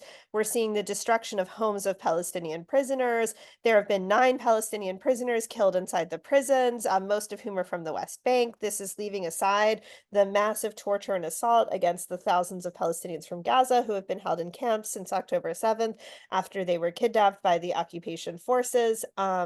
So this is absolutely a battle that's been going on throughout Palestine. This was all happening before October 7th. In fact, this is part of the environment in which the resistance launched this operation, was the ongoing escalation in the West Bank. That there has been just like very consistently the you know, there isn't a day that goes by that there isn't another martyr in the West Bank that's being killed by occupation forces, particularly invading. And it's worth noting, since we're in a Marxist context here, that the martyrs, the resistance fighters, the prisoners are absolutely from the working and popular classes of Palestine. It is people from the villages, from the refugee camps. These are who are being targeted. These are who are being attacked. These are who are bearing the brunt of the settler attacks and of the occupation attacks, and those whose blood are being shed for the liberation of Palestine and to continue to resist, to defend their land and people against these occupation forces invading on a daily basis. Right now, the notorious open fascist Itamar Ben-Gvir is the so-called Minister of Public Security. That means he's in charge of the prisons. The prisoner exchanges that we saw during the temporary ceasefire for the mutual prisoner exchanges that were conducted by the resistance in late November of 2023, those all took place in the West Bank. You know, those were the celebrations of the resistance and the solidarity with Gaza, that all took place in the West Bank. So it's never been separate from what's happening. And certainly what we're seeing is this very very blatant, very open demand to just steal all of the Palestinian land. And of course, this is the same ongoing process since the Nakba that we've been talking about, you know, as part and parcel. We're seeing these sort of very reactionary Zionist forces, you know, often taking on this religious cloak and declaring this to be, you know, a Jewish land that must be, you know, cleansed of Palestinians. We are now seeing Ramadan is approaching, and Ben-Gvir has announced, you know, new restrictions on Palestinians going to Al-Aqsa Mosque. So this is an all-out assault against the Palestinian people as a whole in the West Bank. Now, in this context, it's worth noting that there is a growing resistance in the West Bank. That resistance includes Hamas, it includes Palestinian Islamic Jihad, it includes, you know, all of the resistance forces, the Abu Ali Mustafa brigades, the Democratic Front for like all of the resistance. There's also these kind of independent or unified resistance forces that we see developing in different cities, in the refugee camps, where it will be like the Tulkarm Brigade or the Nablus Brigade, right? Or the Lion's Den, which bring together fighters and people in the resistance from all of these different political forces that are unified and fighting together to resist these invasions of settlers and these invasions of occupation soldiers. Now, what we do see in the West Bank, right, is that this is where the Palestinian Authority has been placed in ostensibly in control, but really as a subcontractor of the Israeli occupation. And the PA has always had as part of its charge, as part of its mandate since the Oslo process that created it, as providing security for the occupation. So what we saw I mean, this could turn into a whole presentation and discussion of its own.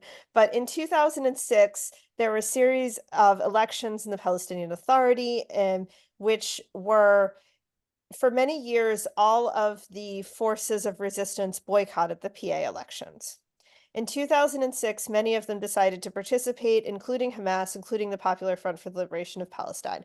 Islamic Jihad has consistently refused to participate in these elections.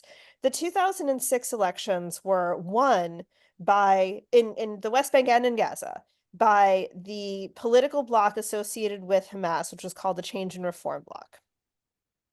Essentially, this had come after, even though he had acceded to so many of the US's demands and so many of the Israelis' demands, they decided that Yasser Arafat was no longer a suitable partner for them and kept talking about the need for greater democracy within the Palestinian Authority and the need to have elections. However, the elections did not go the way that the US and the EU had envisioned because Hamas and its allies won those elections.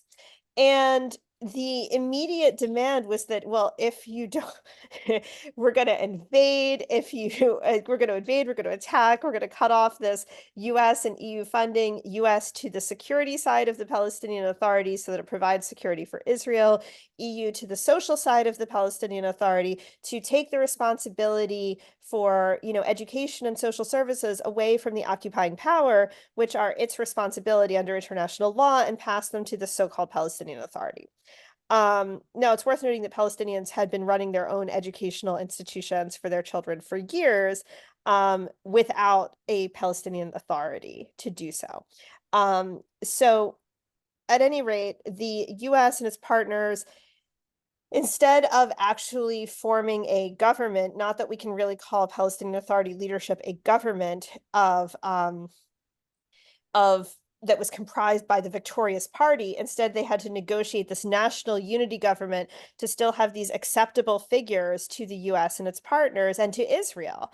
And it's worth noting that before Ismail Haniyeh was sworn in as prime minister, it was 1 week before that date that the Zionists actually invaded and attacked Jericho prison, which was the Palestinian Authority's prison, and kidnapped Ahmed Sadat, the general secretary of the PFLP, his comrades, and several other Palestinian prisoners from Jericho prison, where they'd been held under US and British guard as Palestinian Authority prisoners, and took them to the occupation jails. They also killed several Palestinian guards in the process, because when the Hamas aligned forces had competed in the election, they said they were going to refuse to do this and to continue to hold Palestinian prisoners for the occupation. So they literally invaded and attacked and assaulted and destroyed the prison 1 week before this government was actually supposed to come into its limited term of office. And essentially, throughout this entire time, there was this constant effort to engage in what is fundamentally and essentially a coup against the elected leadership. And to some extent, this was able to happen in the West Bank, but it wasn't able to happen in Gaza because the Al-Qassam forces stopped them from doing it, and they defeated them militarily. And so when people talk about Hamas controlling Gaza or Hamas ruling Gaza, it's essentially they weren't able to carry out the coup in Gaza. And so the elected government maintained its power, and it maintained its power by and it maintained its independence. And so when we look at the siege on Gaza and the way that it was intensified, it was actually imposed immediately after the elections, but then intensified after they refused to allow the coup to succeed. If we look at examples like Venezuela, like Cuba, like other countries that have refused to allow their governance and political parties and directions to be replaced by the United States, we actually see a very similar situation, just intensified by the ongoing system of direct military occupation, occupation of the skies and the seas, not to mention the ongoing genocide in Gaza. So that is, so that's a little bit of a digression, but it's really worth noting that, essentially the resistance has a huge base of support in the West Bank, and it's stronger in the West Bank than it has been in some time. But those resistance forces are diverse. They're not just Hamas, and they're not just Hamas in Gaza either. You know, there are many of these alliance forces developing, etc. But essentially, it's just a popular resistance that has taken the form of many different political parties, but that is going to keep on evolving, especially as the brutality and extreme attacks of the settlers continue to develop. Now, what we are seeing now, it's interesting, at the same time that we are seeing the full support for a genocide by Biden and the US and all of its fellow imperialist powers, we're also seeing more kind of meaningless talk about the so-called two-state solution than we have in a long time. And in many ways, that's actually a reflection of the power of the Palestinian resistance, not of the Palestinian Authority and those who have continued to use this two-state language to deceive the Palestinian people in the interests of imperialism. And of course, it's worth noting that there's a very big difference between the so-called two-state solution and the establishment of a Palestinian state. These are two different things. The so-called two-state solution is actually meant to secure the existence of Israel, whereas the establishment of a Palestinian state is simply Palestinians expressing self-determination on any land of Palestine that they liberate. And those are two quite different projects that have a different meaning, and they shouldn't be confused with one another. And there's definitely a lot of Western media coverage that's meant to confuse those two things. We're also seeing the US suddenly talk about imposing sanctions on settlers, but it's interesting because one of the language they're using is, threats to peace and security in the West Bank. So I think we should all be very wary of this language that's meant to impose sanctions on settlers when it's probably going to be used against Palestinian resistance forces in the West Bank, much as we saw the anti-terrorist laws in the 1990s being used to preserve the Oslo process. Which is in and of itself, again, another lengthy conversation. But just to note that if the US wanted to put a stop to settlers, it could very easily take away the 501c3 status of the many charities that are raising funds directly in the United States to fund the construction of illegal settlements in the West Bank. And that would be a much more direct step if they were actually interested in stopping the settler violence and the settler project. But instead, they're interested in saying, oh, we support a two-state solution while continuing to send $14 billion in weapons to the government that Itamar Ben-Gvir is the Minister of Public Security in. Oh, impact on next adjoining is, countries. Okay. oh, So yeah, I mean, go ahead. it's worth, like, this revolt in the West Bank, the rising resistance in the West Bank, the rising resistance to this onslaught of settler violence is absolutely part of the environment that prompted October 7th, even though that took place from Gaza. It's also, this is all taking place just a few years after what we call the Unity Intifada, or the Battle of Saif al-Quds, which was the rising up of Palestinians throughout Palestine, including the involvement of the military resistance in Gaza, specifically in response to the settler attacks, particularly on Jerusalem at that time, and the attempts to remove people from Sheikh Jarrah in May 2021. So all of this has come from this area.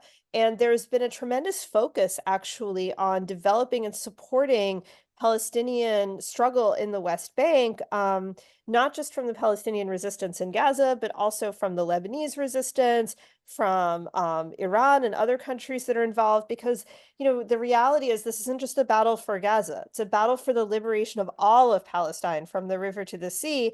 And right now it's also a battle where we need to start talking about the liberation of the West Bank as well, explicitly, from settlers and from these attacking forces.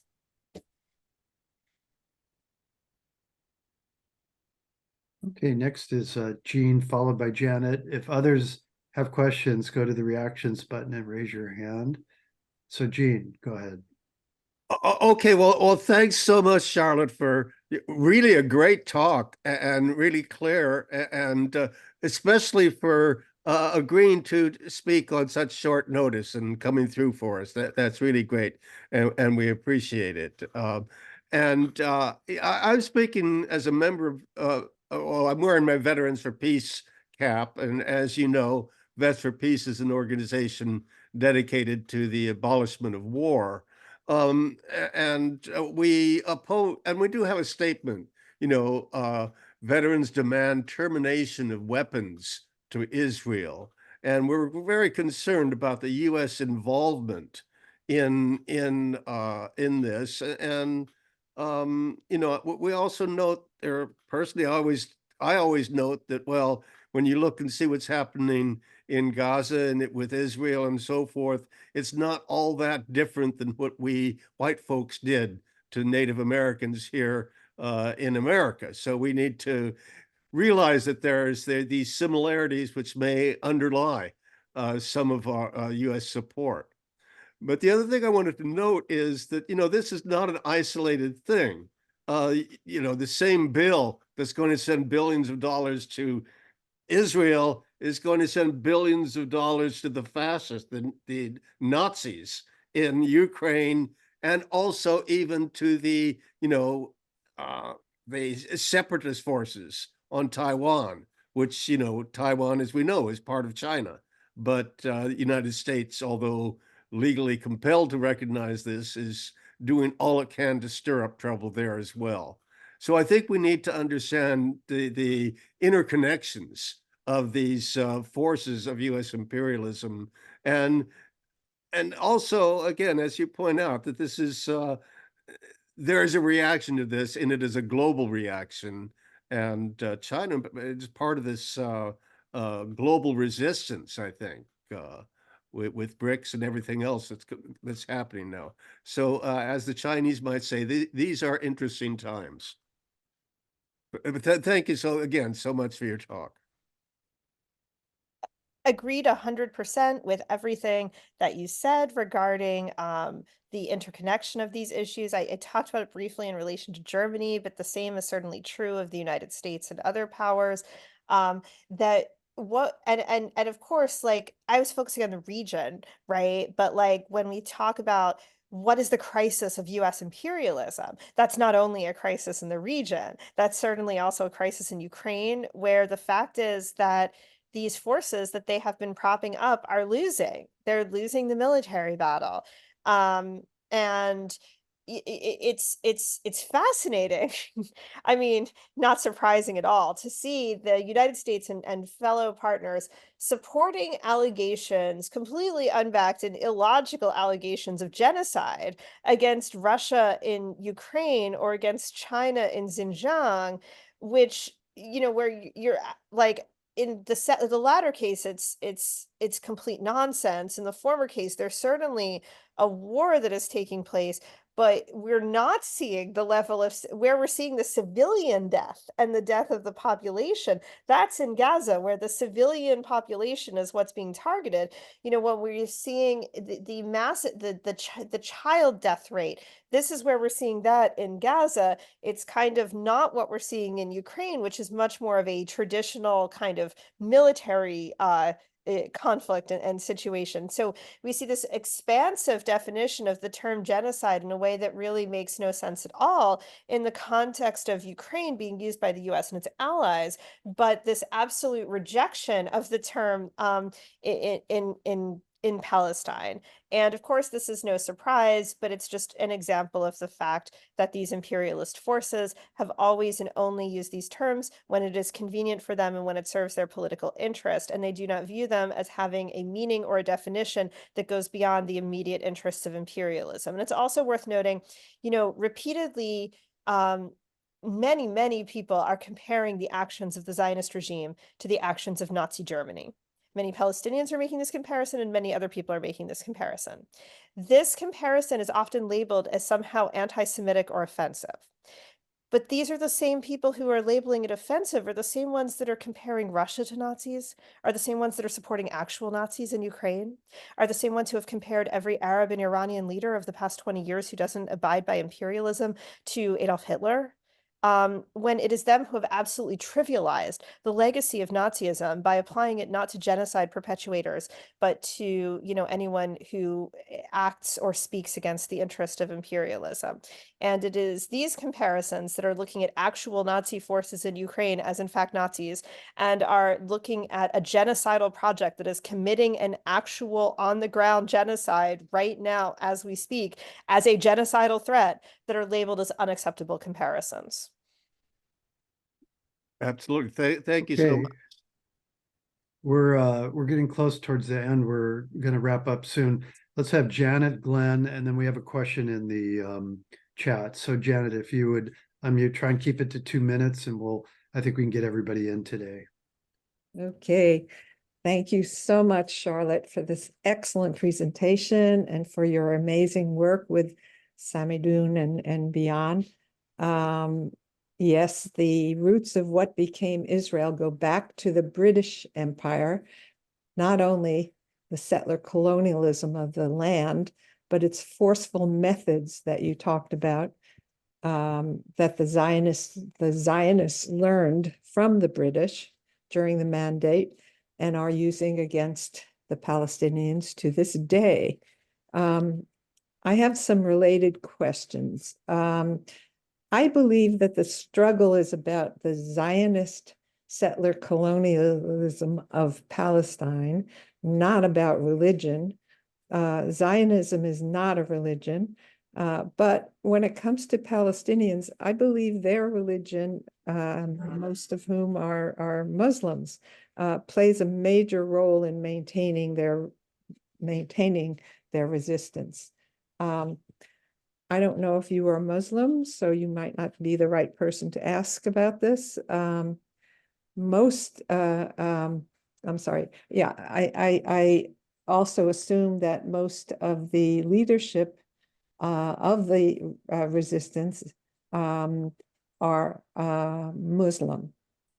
Most of the Palestinians are Muslim. Am I correct in that?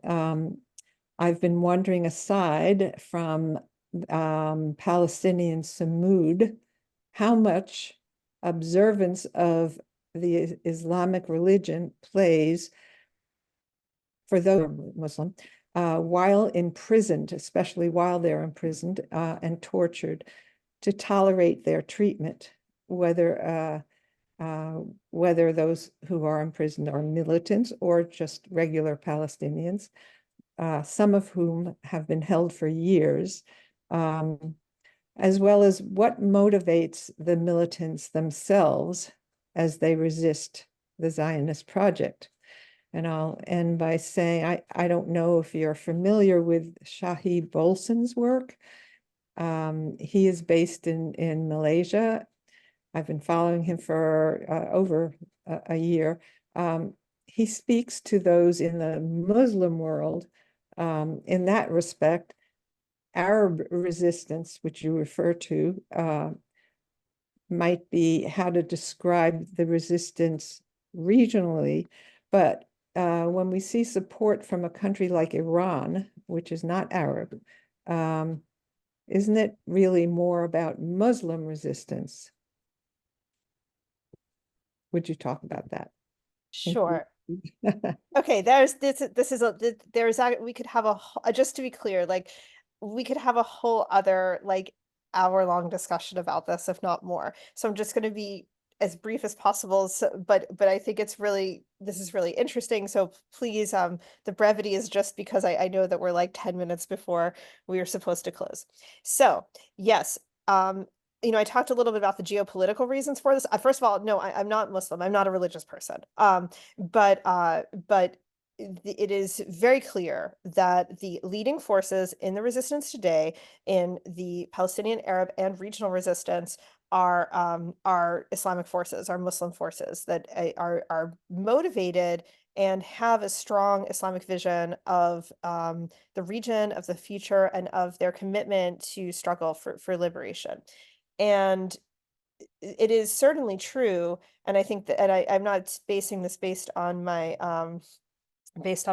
myself, but on kind of the statements of the martyrs and the fighters themselves that talk about certainly the strength that they find in fighting in a cause for God and fighting in a cause for the people. And when we look at, for example, movements based around liberation theology that we've seen in Latin America, and we've seen people who have been comforted by and inspired by Christian theology as well, and by their belief in God to fight for a better future and to fight for a better world for humanity as well. And so we can see religion mobilized in the force of saying you shouldn't care about humanity, but what we're seeing here is religion being mobilized in the force of actually caring for and defending humanity in the truest way possible. And so these Islamic resistance forces are on the front lines of the defense of humanity. And certainly they speak about the meaning that fighting for God in a cause that is true and pure and meaningful is for them. And I would definitely encourage people. There's a great Telegram site called Resistance News Network, and I encourage people to subscribe to this on Telegram. I'll put the link in the chat. You can read the direct statements translated into English of the resistance organizations, videos translated into English and things like this. So you can be familiar and comfortable with kind of how people assert themselves religiously and politically in speaking about their commitment to liberation, and that it's clear that these resistance fighters absolutely view this as a cause of humanity and as a cause of Islam, not as these two things are in contradiction to one another, but as that they're one thing and that they are united together. Of course, Palestinians are Muslims and Christians. They're not only Muslims. Palestinian Christians have been part of the resistance from the very beginning and continue to be today. Palestinian Christians have come under attack. These very historic churches in Gaza have been bombed by the occupation during this ongoing genocide. And so there is a tremendous, the entire Palestinian people, regardless of religion, are under attack. And the entire Palestinian people, regardless of religion, are supporting Islamic resistance fighters that are on the front lines in fighting that battle. And in terms of prisoners living through torture, I think certainly that is the case. I think but it's also been the case, right, for communists, Palestinian prisoners who in the 1970s and 1980s, it was the prisoners of the PFLP who developed, what they called the philosophy of confrontation behind bars, that was a means of establishing sumud and being able to live through intense and brutal torture without confessing. And whether, and I wouldn't speak for anybody, but people are expressing that religiously, people are expressing that politically, but above all, it's a commitment to a cause and a commitment to Palestine as a land of a people and as a holy land that is enabling people to continue to hold fast to their resistance, to continue to fight in the face of genocide, and to continue to hold on to their truth in the face of torture. And that has been the case for the Palestinian movements that have described themselves as religious, and those that have described themselves as Muslim, and those who have described themselves as communist and completely secular as well. And in terms of it being not an Arab struggle, but a Muslim struggle, I think those can be considered two different levels in which it can be conceived as a Muslim struggle, but also as an Arab struggle, right? So that these two things aren't in contradiction with one another. But a struggle to defend the Muslim Ummah is not separate from a struggle to defend and liberate the Arab nation. And that just like they're also not separate from a struggle for international liberation from imperialism. Now, the different forces have different understandings of this. So the leftist forces that are participating in this struggle do not view this primarily as a religious battle. They just don't, but that doesn't mean that that's a contradiction with the Islamic forces or with any of the religious forces. It means that they have different ways of reaching the same goal, which is the liberation of Palestine, and actually a much greater level of unity and agreement on all of the main principles that are often seen here in the West. Okay, wrapping it up, Glenn, if you would ask your question, please. Yes, this is pretty short, and I could listen to you all day. I wish you'd come back and do a dozen of these talks. I've learned so much. But I was intrigued by your comment that a lot of 501c3 organizations in the United States are sending money and support and so on for this genocide in Gaza and the horrible mess there. I'm wondering, are there other, what possible 501c3s could be targeted for boycotts? And also, what would be good targets for boycotting? I know the Port of Oakland did close to some ships, but what other targets would there be for boycotts of this, Zionist genocide? Great. Thank you so much. So first, I'm just going to put a link in the chat. This is for Defund Racism. This is a campaign specifically about the 501c3 charities that are raising money for settlements. And a lot of them are based in New York. There are ongoing campaigns to try to force the Attorney General of the state of New York to like decertify their fundraising abilities within the state of New York. So this is an ongoing campaign. Again, these are charities that are directly raising funds for building illegal settlements in the West Bank. Then you also have the so-called Friends of the IDF. Yes, it is a charity to raise money for the Israeli Defense Forces, and you can contribute tax deductibly to it. When these organizations hold events, when these organizations do activities, it is absolutely worth doing everything that we can to hinder them and make it impossible for them to raise that money. One of the key targets of the boycott movement really is Elbit Systems. Elbit Systems is an arms manufacturer. Palestine Action in the UK has forced 2 of their locations in the UK to close. And they do direct action type of things where they will, like, for example, smash windows, smash machinery. These are direct actions that are aimed at specifically the machinery of warfare, right? So there is currently, by the way, a case that's happening. It's worth keeping an eye on in New Hampshire for the Merrimack 4 who are being charged because they took an action to shut down an Elbit plant in New Hampshire as well. But there are all kinds of actions, including just blockading, shutting down, stopping traffic coming into and out of Elbit facilities. These have been mapped by Palestine Action across the United States. You have your standard boycott targets like the US military industrial complex, like Boeing, Lockheed Martin, Raytheon, etc. For things that people can do in their consumer boycott activities, you have companies like Strauss Foods, so, Sabra Hummus, and, SodaStream, Ahava, these kind of companies that are directly using stolen Palestinian land to process their goods. For people who are in Canada, an extremely important boycott target is Scotiabank. Scotiabank is the largest single foreign investor in Elbit Systems. They hold $500 million in Elbit stock. So there's a big campaign to shut down Scotiabank and force them to divest these funds. These are just a few of the boycott targets.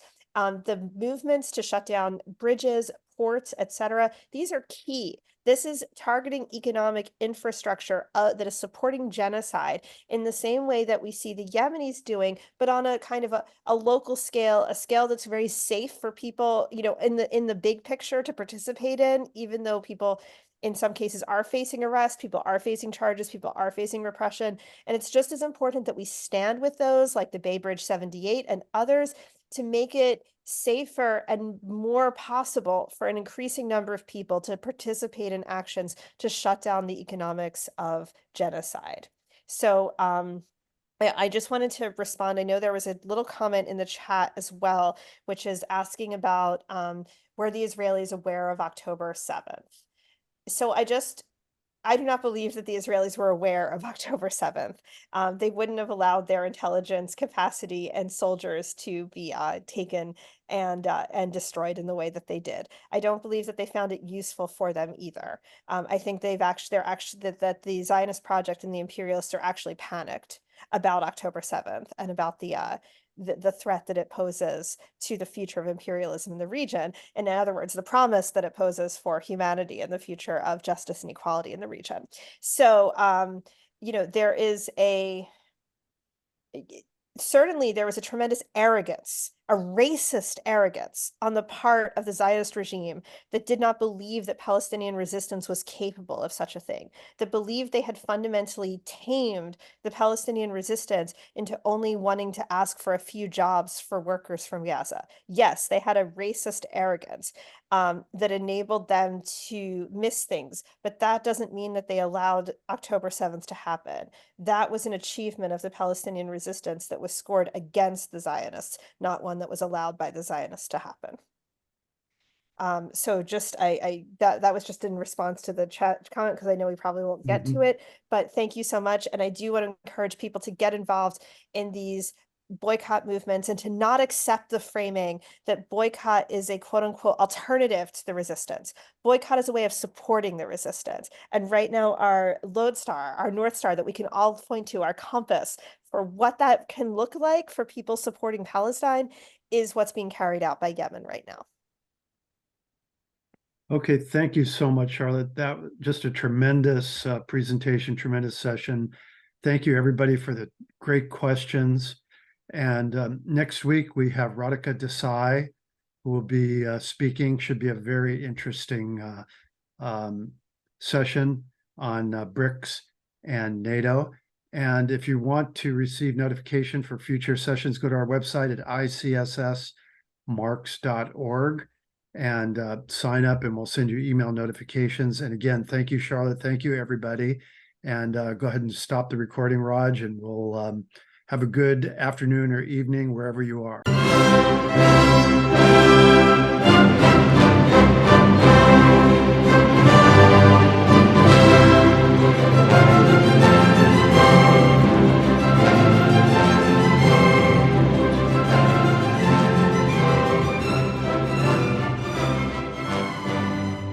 Institute for the Critical Study of Society at the Nebel Proctor Marxist Library receives no corporate funding, nor do we have any paid staff. We rely on the support of working class folks that share our commitment to the socialist legacy of Karl Marx. We continue to need funds to meet necessary expenses. Since we can no longer pass the hat at our in-person forums, please send contributions to our treasurer, either online via PayPal or by check. The PayPal ID is ICSS Sunday, SUNDAY, @yahoo.com, and the name is Richard Fallenbaum. And checks may be made out to Richard Fallenbaum and sent to him at 1225 Nielsen Street, Berkeley, California, 94706. Fallenbaum is spelled Fallenbaum. To donate directly to the Marxist Library, send a check to the Nebel Proctor Marxist Library at 6501 Telegraph Avenue, Oakland, California, 94609, or directly or donate online at www.paypal.me/npml. For information, write to npml at marxistlibr.org, and the website is marxistlibr.org.